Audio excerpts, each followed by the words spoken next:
ഒരു സമ്മിശ്രമായ വികാരത്തോടു കൂടിയാണ് ഞാനിവിടെ നിൽക്കുന്നത്. ലോക്സഭയിലേക്ക് 8ാം പ്രാവശ്യം തെരഞ്ഞെടുക്കപ്പെട്ട അംഗമെന്ന നിലയിൽ ശ്രീ രമേശ് ചെന്നിത്തലയുടെ നേതൃത്വത്തിലുള്ള ദളിത് പ്രോഗ്രസ് കോൺക്ലേവ് എനിക്ക് നൽകിയ ഈ ആദരവിന് ഞാൻ പ്രത്യേകമായ നന്ദി രേഖപ്പെടുത്തുകയാണ്.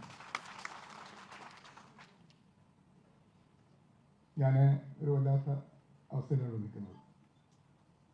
പ്രസംഗിച്ചാൽ പലതും നമുക്ക് തുറന്നു പറയേണ്ടി വരും എന്നുള്ളത് കൊണ്ട്, അതൊരു വിവാദമാകാൻ പാടില്ല എന്നുള്ളത് കൊണ്ട് ഞാൻ പ്രസംഗം എഴുതിക്കൊണ്ടാണ് വന്നിട്ടുള്ളത്. ഇത്തരം വേദികളിൽ ഞാനും നിങ്ങൾ നിൽക്കുമ്പോൾ നമുക്ക് പല കാര്യങ്ങളും തുറന്നു പറയേണ്ടി വരും. പക്ഷെ അത് എല്ലാവരും ഇഷ്ടപ്പെടണമെന്നില്ല. അതിന് വലിയൊരു പക്ഷേ ശത്രുക്കൾ കൂടിയെന്ന് വന്നേക്കാം. അതുകൊണ്ട് ഞാൻ ഒരു ദീർഘമായ കാര്യങ്ങളിലേക്ക് കടന്നു പോകുന്നില്ല, അത്തരത്തിലുള്ള ഒരു പ്രസംഗത്തിലേക്ക് കടന്നു പോകുന്നില്ല. എങ്കിലും ഇങ്ങനെയൊരു ഓപ്പർച്യൂണിറ്റി കേരളത്തിലെ ദളിത് വിഭാഗങ്ങൾ അല്ലെങ്കിൽ ആദിവാസി വിഭാഗങ്ങൾ നേരിട്ടുകൊണ്ടിരിക്കുന്ന അതിസങ്കീർണമായ പ്രശ്നങ്ങൾ ചർച്ച ചെയ്യുവാനുള്ള ഒരു വേദി ഇവിടെ രൂപപ്പെടുത്തിയതിൽ ഞാൻ ഒരിക്കൽ കൂടി നമ്മുടെ പ്രിയങ്കരനായ നേതാവ് ശ്രീ രമേശ് ചെന്നിത്തലയെ ആദ്യമായി അഭിനന്ദിക്കുക. ലോക്സഭയിൽ പുതുതായി ജയിച്ചു വന്ന എം പിമാരും 2ാം പ്രാവശ്യവും 3ാം പ്രാവശ്യം എം പിമാരായവരും എന്നോട് ചോദിക്കുന്ന ഒരു ചോദ്യമുണ്ട്: എങ്ങനെയാണ് ഒരു ലോക്സഭാ മണ്ഡലത്തിൽ നിന്ന് 8 പ്രാവശ്യം ജയിച്ചത് എന്നാണ്. എനിക്ക് അവരോട് മറുപടി പറയാൻ, കാരണം ഒരുപാട് അത് എക്സ്പ്ലെയിൻ ചെയ്തു വരും എന്നുള്ള നിലയിൽ കൃത്യമായി മറുപടി അല്ലെങ്കിൽ അതിൻ്റെ സുദീർഘമായി മറുപടി പറയാൻ കഴിയാതെ വന്നിട്ടുണ്ട്. എങ്കിലും പെട്ടെന്ന് അവർക്ക് മനസ്സിലാകുന്ന തരത്തിലുള്ള മറുപടി പറഞ്ഞിട്ടുണ്ട്. 8 പ്രാവശ്യം ലോക്സഭയിലേക്ക് ജയിക്കുക എന്ന് പറയുന്നത് അത് കേരളത്തിലെ സംവരണ മണ്ഡലത്തിൽ നിന്നാണ്. 8 പ്രാവശ്യം ജയിക്കുക എന്ന് പറയുന്ന അത്ര എളുപ്പമുള്ള കാര്യമില്ല. നിങ്ങൾക്ക് എല്ലാവർക്കും കേരളത്തിലെ സംവരണ മണ്ഡലങ്ങളിൽ ആർക്കും 8 പ്രാവശ്യം ജയിക്കാൻ കഴിഞ്ഞിട്ടില്ല എന്നുള്ളത് ഒരു വസ്തുത. എന്തുകൊണ്ടാണ് അങ്ങനെ വിജയിക്കാൻ കഴിഞ്ഞിട്ടുള്ളത് എന്ന് പരിശോധിക്കുമ്പോൾ ജനങ്ങളോടൊപ്പം നിന്നാൽ, ജനങ്ങളുടെ പ്രയാസങ്ങളിലും ദുരിതങ്ങളിലും ദുഃഖങ്ങളിലുമൊക്കെ നമുക്ക് അവരോടൊപ്പം ചേർന്ന് നിൽക്കാൻ കഴിഞ്ഞാൽ അവരുടെ ഹൃദയം കീഴടക്കാൻ കഴിയും. ഏത് പ്രതികൂലമായ സാഹചര്യത്തെ അതിജീവിച്ചുകൊണ്ട് നമുക്ക് ജയിച്ചു വരാൻ കഴിയും എന്നതാണ് എൻ്റെ വിജയത്തിൻ്റെ രഹസ്യം എന്ന് പറയാം. ഒരുപാട് വിമർശനങ്ങൾക്ക് ഞാൻ വിധേയനായിട്ടുണ്ട്. ഇത്തവണയും മാധ്യമങ്ങൾ എന്നെ വല്ലാതെ കേട്ടയാണ്. അവർ പറഞ്ഞത് കേരളത്തിൽ 19 സീറ്റ് UDF ജയിക്കും, പക്ഷെ ഒരു സീറ്റ് തോക്കും, അത് ഞാനായിരിക്കുമെന്നാണ് സർവേകളിലൂടെയും അതോടൊപ്പം തന്നെ സോഷ്യൽ മീഡിയയിലൂടെയും പ്രചരിപ്പിക്കുകയും പ്രഖ്യാപിക്കുകയും ചെയ്തത്. പക്ഷേ അതിനെയും അതിജീവിച്ചുകൊണ്ട് ഞാൻ ജയിച്ചു വന്നു എന്നുള്ളത് ഈ അവസരത്തിൽ പിന്നിട്ട വഴികളിൽ ഒരുപാട് പ്രതിസന്ധികളെയും പ്രതികൂലമായ സാഹചര്യങ്ങളെയും അതിജീവിക്കേണ്ടി വന്നിട്ടുണ്ട്. ഒരുപക്ഷെ അത് ഞാനായതുകൊണ്ടാണ് ആ പ്രതിസന്ധികളെയും പ്രതികൂലമായ സാഹചര്യങ്ങളെയും അതിജീവിച്ച് ഇപ്പോഴും നിങ്ങളുടെ മുന്നിൽ നിൽക്കുന്നത്. എന്നെപ്പോലെ അല്ലെങ്കിൽ മറ്റൊരാൾക്ക് അത് അതിജീവിക്കാൻ കഴിയില്ല എന്നുള്ളത് കൊണ്ടാണ് പലരും കടന്നു വന്നിട്ട് അതൊക്കെ പിന്നീട് മുന്നോട്ട് പോകാൻ കഴിയാതെ ഒരുപാട് ആക്രമണങ്ങൾ ഞാൻ നേരിട്ടിട്ടുണ്ട്. രാഷ്ട്രീയമായ ആക്രമണങ്ങളും അതുപോലെ തന്നെ ഒരുപാട് പ്രതിസന്ധികളും എനിക്ക് നേരിടേണ്ടി വന്നു. ഒരു ഹൈക്കോടതിയിലൊരു കേസുണ്ടായി, അതിൽ എന്നെ അയോഗ്യനാക്കി.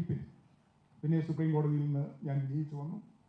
പിന്നെ പല തരത്തിലുള്ള ആക്രമണങ്ങൾ, അതിനെല്ലാം അതിജീവിക്കാൻ കഴിഞ്ഞത് ഞാൻ വിദ്യാർത്ഥി രംഗത്തിൻ്റെ യുവജന രംഗത്തും അതിനുശേഷം പാർട്ടിയിലുമൊക്കെ നേടിയ ആ ഒരു വഴിവഴക്കം തന്നെയാണ് എന്നതായിട്ട് സംശയം. ഈ കടന്നു പോകുന്ന വഴിത്താരയിൽ എനിക്ക് ഒരുപാട് സഹായങ്ങൾ ലഭിച്ചിട്ടുണ്ട്. നേതാക്കന്മാർ, ദേശീയ തലത്തിലും സംസ്ഥാന തലത്തിലുള്ള നേതാക്കന്മാരുടെ കലവറയില്ലാത്ത പിന്തുണയും സ്നേഹവും വാത്സല്യവും എനിക്ക് ലഭിച്ചിട്ടുണ്ട് എന്നതാണ്. സാധാരണഗതിയിൽ നിങ്ങൾക്കറിയാം, ഞാൻ 10 പ്രാവശ്യം മത്സരിച്ചു, 8 പ്രാവശ്യം ജയിച്ചു, 2 പ്രാവശ്യം പരാജയപ്പെട്ടു. സാധാരണഗതിയിൽ പരാജയപ്പെട്ടാൽ പിന്നെ തിരിച്ചു വരിക, ഒരു ലോക്സഭാംഗം തിരിച്ചു വരിക, പ്രത്യേകിച്ച് നമ്മുടെ ഇടയിലുള്ള ഒരാൾ തിരിച്ചു വരിക എന്നുള്ളത് വളരെ പ്രയാസകരമാണ്. പക്ഷേ 2 പ്രാവശ്യം പരാജയപ്പെട്ടു. പിന്നീട് തിരഞ്ഞെടുപ്പ് വന്നപ്പോൾ അവിടുത്തെ പാർട്ടി പ്രവർത്തകരും ജനങ്ങളും പറഞ്ഞു, ഞാൻ തന്നെ മതി, വീണ്ടും മത്സരിച്ചാൽ മതി എന്ന്. അങ്ങനെയാണ് വീണ്ടും എനിക്ക് മത്സരിക്കാൻ സാധ്യമായതും ജയിക്കാൻ. കഴിഞ്ഞ ചിലരൊക്കെ പറഞ്ഞ് ഞാനിങ്ങനെ തുടർച്ചയായ മത്സരം മാറിക്കൊടുത്തുകൂടെ എന്ന വിമർശനം ഉന്നയിക്കുന്ന ആളുകളുണ്ട്, പാർട്ടിക്കകത്തും പുറത്തുമുണ്ട്. ഞാൻ ഈ പ്രാവശ്യം ശ്രീ രമേശ് ചെന്നിത്തലയോട് VD സതീശനുണ്ട്, ഞാൻ എന്നെ ഒഴിവാക്കണം, മത്സരരംഗത്ത് തന്നെ മാറ്റണം, ഇനി എന്നെ ലോക്സഭയിൽ നിർത്തരുത് എന്ന് വളരെ സ്നേഹപൂർവ്വം അഭ്യർത്ഥിക്കുകയുണ്ടായി. പാർട്ടി വേദികളിൽ അഭ്യർത്ഥിച്ചു. അതോടൊപ്പം തന്നെ കഴിഞ്ഞ തെരഞ്ഞെടുപ്പിലും ഇത്തവണ മാത്രമല്ല, കഴിഞ്ഞ പ്രാവശ്യം ഇതേ ആവശ്യം ഉന്നയിച്ചു. പക്ഷേ പാർട്ടി പറഞ്ഞു ഞാൻ തന്നെ മത്സരിച്ചാലേ പറ്റൂ, അല്ലെങ്കിൽ ആ സീറ്റ് നമുക്ക് വിജയിക്കാൻ ബുദ്ധിമുട്ടുണ്ട്, അതുകൊണ്ട് നിന്നേ പറ്റൂ എന്ന് പറഞ്ഞപ്പോൾ അച്ചടക്കമുള്ള ഒരു പാർട്ടി പ്രവർത്തകൻ എന്ന നിലയിൽ അതനുസരിച്ച് മത്സരിച്ച ഒരാളാണ്. നിങ്ങൾക്കറിയാമോ, ഒരു സംവരണ മണ്ഡലത്തിൽ നിന്ന് 8 പ്രാവശ്യം കോൺഗ്രസ് പാർട്ടിക്ക് വേണ്ടി ലോക്സഭാ സീറ്റ് നിലനിർത്തിയ ഒരാളാണ് ഞാൻ. 8 പ്രാവശ്യം കോൺഗ്രസ് പാർട്ടിക്ക് വേണ്ടി നിലനിർത്തിയ 8 പ്രാവശ്യം.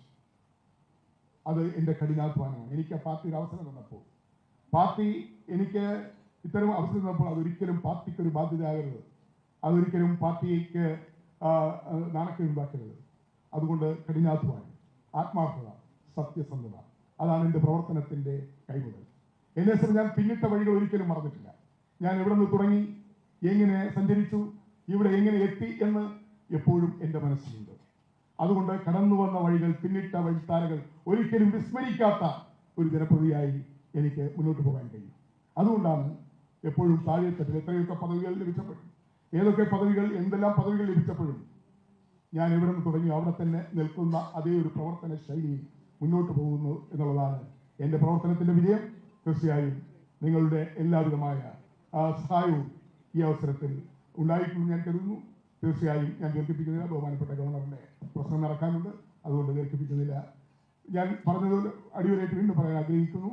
എന്നും ഒരു സാധാരണക്കാരനായി, ഏതൊക്കെ പദവികൾ എത്തിയാലും ഒരു സാധാരണക്കാരനായി ജനങ്ങൾക്കൊപ്പം, നാടിനൊപ്പം വളർത്തിയവരെ, കൈപിടിച്ചുയർത്തിയവരെ എപ്പോഴും ബഹുമാനിച്ചും ആദരിച്ചും മുന്നോട്ട് പോകും എന്ന് ഈ അവസരം പറഞ്ഞുകൊണ്ട്, ഇത്രയും കാലത്തെ ജനപ്രതിനിധിയുള്ള പ്രവർത്തനത്തിലും പൊതുപ്രവർത്തന പ്രവർത്തനത്തിലും ഒരു തരത്തിലുള്ള ആരോപണങ്ങൾക്ക് വിധേയമാകാതെ സംശുദ്ധമായ ഒരു രാഷ്ട്രീയ പൊതുപ്രവർത്തനത്തിലൂടെ എനിക്ക് മുന്നോട്ട് പോകാൻ കഴിഞ്ഞിട്ടുണ്ട്.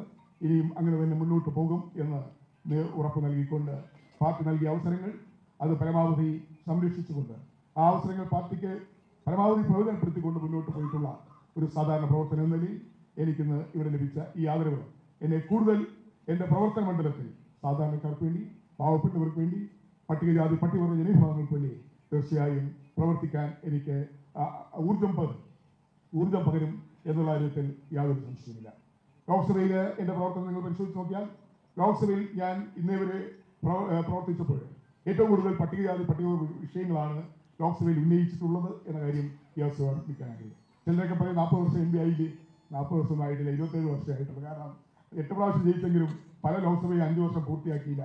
പിന്നെ 8ാമത് ഇപ്പോൾ ജയിച്ചിട്ടേ ഉള്ളൂ. അതുകൂടെ കൂട്ടുമ്പോൾ ഈ പറയുന്നത്, പക്ഷേ നമ്മൾ ഏതാണ്ട് 27-28 വർഷം ലോക്സഭയുടെ കണക്കനുസരിച്ച് വരുള്ളൂ. പല ലോക്സഭകളും ഇടയ്ക്ക് വെച്ച് ഡിസ്മിസ് ചെയ്തുകൊണ്ട് 40 വർഷമായില്ല, 28 വർഷം. നമ്മളെക്കാൾ കൂടുതൽ പ്രാവശ്യം MP-മാരായിരുന്നവരുണ്ടെങ്കിലും അവരൊന്നും വിമർശനത്തിന് വിധേയമാകുന്നില്ല. എന്നെ മാത്രമാണ് അക്കാര്യത്തിൽ വേട്ടയാടുന്നത്. അത് വസ്തുതകൾ മനസ്സിലാക്കാതെയാണ് എന്ന കാര്യം ഈ അവസരത്തിൽ ഇവിടെ പറയുവാൻ ആഗ്രഹിക്കുന്നു. മറ്റു കാര്യങ്ങളിലേക്കൊന്നും നടക്കുന്നില്ല. ഒരിക്കൽ കൂടി ഈ സ്നേഹാദരവിന് പ്രത്യേകം നന്ദി രേഖപ്പെടുത്തിക്കൊണ്ട് അവസാനിപ്പിക്കട്ടെ. നന്ദി.